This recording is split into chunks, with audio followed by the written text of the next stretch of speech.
In this video, you will learn how to fix error uploading server rejected Gmail. Check your file format. Make sure the file you're trying to upload is supported by Gmail, as some file types may be blocked. Verify the file size. Ensure the attachment is smaller than Gmail's limit, which is 25 megabytes per email. Larger files shall be uploaded via Google Drive. Rename the file.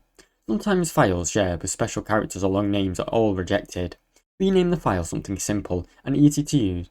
Clear cache or cookies. Open your browser settings and clear cache or cookies, then try re-uploading your file again.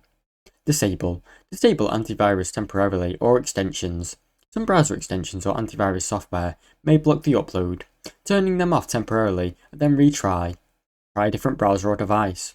If the issue still persists, switch to another browser or device to complete the upload successfully. Now you know how to fix error uploading server rejected on Gmail. Thanks for watching. Don't forget to like and subscribe.